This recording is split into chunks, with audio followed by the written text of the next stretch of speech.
अद्भुत भद्र विश्वकर्मा, बहुत ही सुंदर भवन है। मैंने सोचा देवी पांचाली के मनोरंजन के लिए कुछ विशेष प्रयास कर लूं।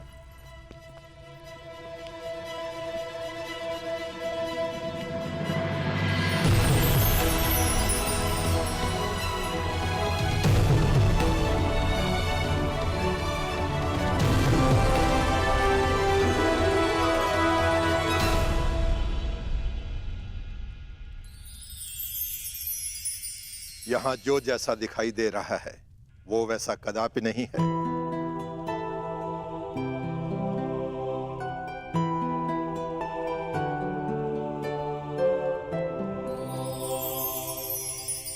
गुप्तचरों से सूचना प्राप्त हुई कि पांडव राजसूय यज्ञ करने वाले हैं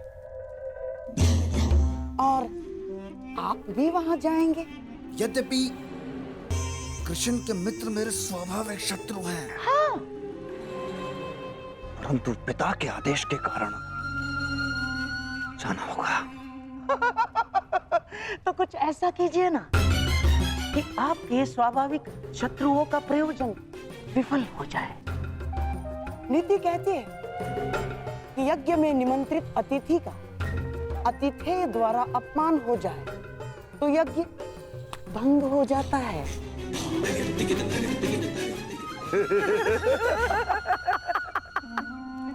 शिशुपाल, ये तो अत्यंत सरल कार्य है।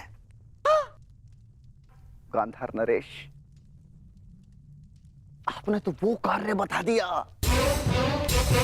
जिसमें मुझे सर्वाधिक आनंद की अनुभूति होती है। अपमान।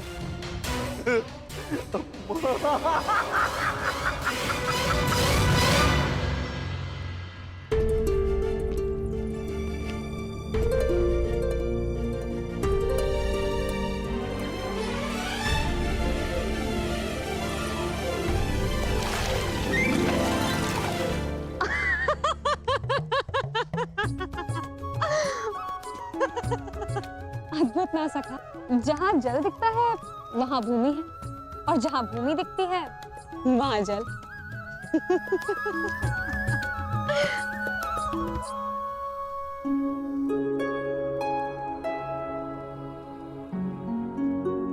सखा, आप मेरे हाथ पर क्रोधित तो नहीं है ना? सखा हूं, क्रोधित कैसे हो सकता हूं?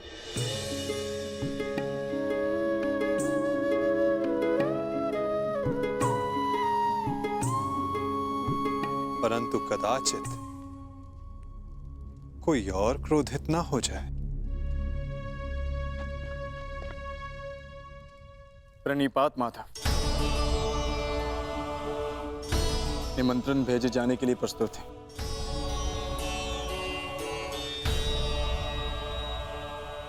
तो पहला निमंत्रण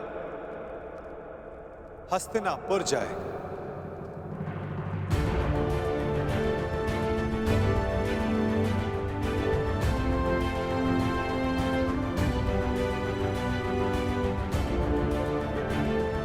क्या हुआ पार्थ, कुछ व्यथित दिखाई देते हो?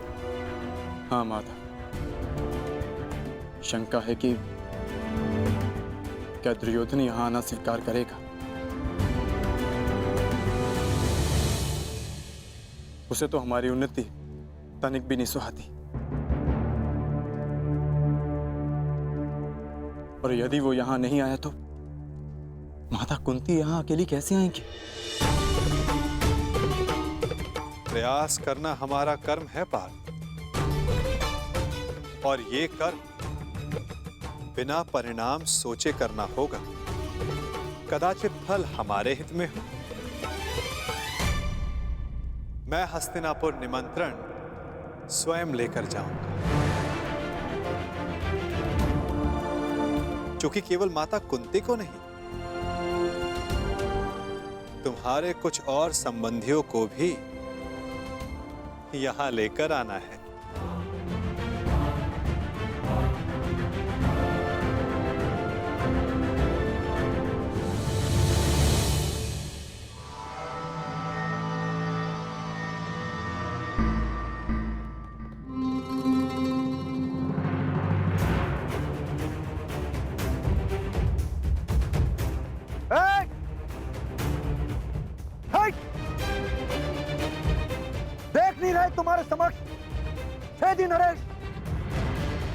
शिशुपाल खड़े हैं। तो छेदी नरेश तुम भी जान लो कि तुम अंगराज कर्ण के सामने खड़े हो। तो तुम हो अंगराज कर्ण।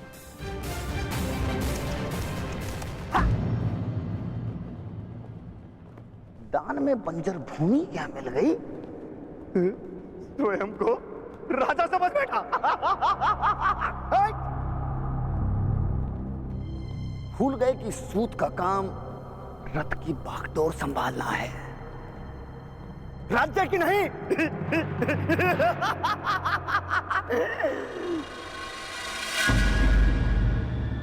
लगता है घर पर वचन देकर आए हो कि जीवित नहीं लौटोगे।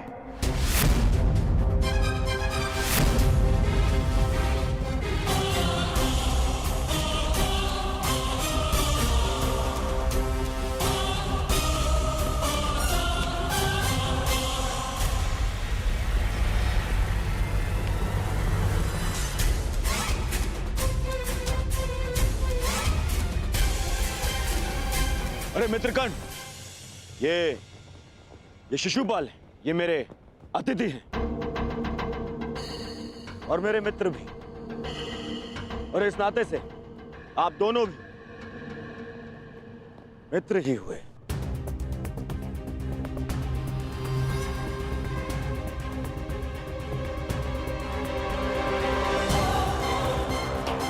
मेरा केवल एक ही मित्र है और वो हो तुम, और तुम्हारे अतिरिक्त किसी को मित्र बनाना होगा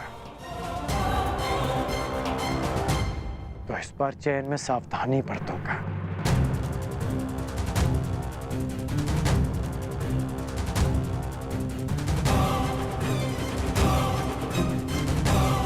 अपने अतिथि को अतिथि की मर्यादा में रहने की चेतावनी अवश्य दे देना मित्र।